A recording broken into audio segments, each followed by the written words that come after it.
এখন নতুন একটা রান্নাতে আপনাদেরকে অনেক স্বাগতম। নতুন ব্লগ আমাদের বাড়িতে আমরা কেটে শুরু করে ধুয়ে পরিষ্কার করে জিরা বাটা, রসুন বাটা, আদা বাটা আর কাঁচামরিচ আর এখানে সব মশলা তেজপাতা, রসুন, লবণ, ধনিয়া গুঁড়া, হলুদ গুঁড়া, চাউলটা দিয়ে বিরিয়ানি রান্না করবো ইফতারের জন্য।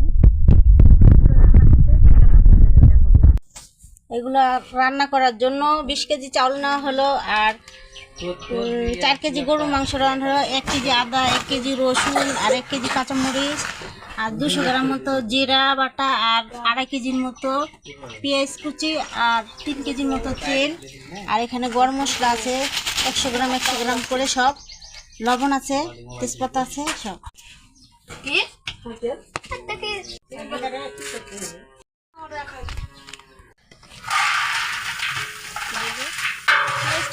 দিয়ে দিব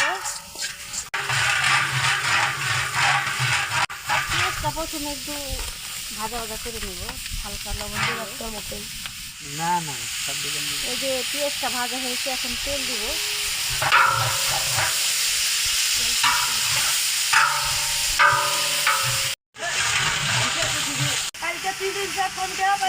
গরম মশলাটা দিয়ে দিব।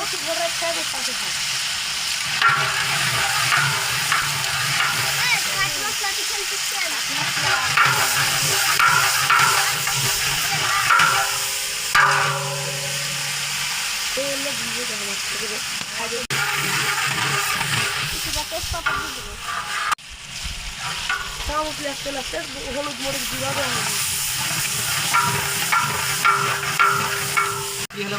এখন ধনিয়ার গুঁড়া দিয়ে দিব সামান্য পরিমাণ, আর আমি লাড়া দিব। এখন হলুদটা পরিমাণ বেশি রান্না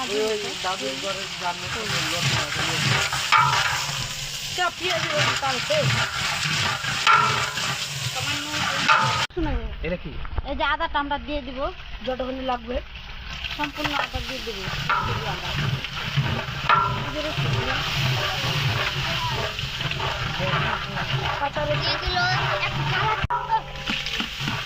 এদের রসুনটা আমরা 1 কেজির মতো দিব, আদা 1 কেজি, রসুন 1 কেজি।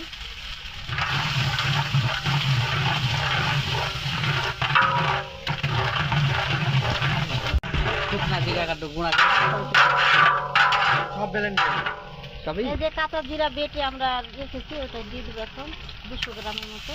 শুকনো যে ইয়া লাগছে আল্লাহ দেখেন রে সব গরুর মাংসটা দিয়ে দিব। এটা 4 কেজি ভালো করে মাংসটা কষিয়ে নিব। এই যে এখন লবণ দিব পরিমাণ মতো।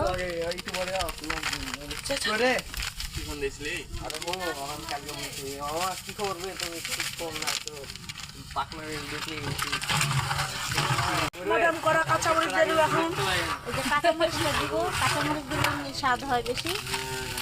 আর দিলে আরো দিলে তো আরো স্বাদ, মুখে ভান্ডার ফাটবে স্বাদে।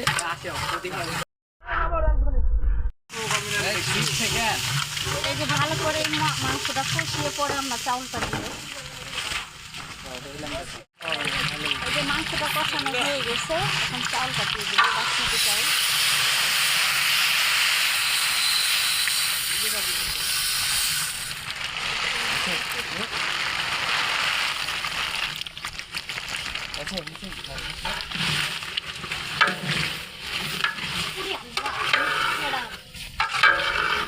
ভালো করে নাড়া দিয়ে দিচ্ছি।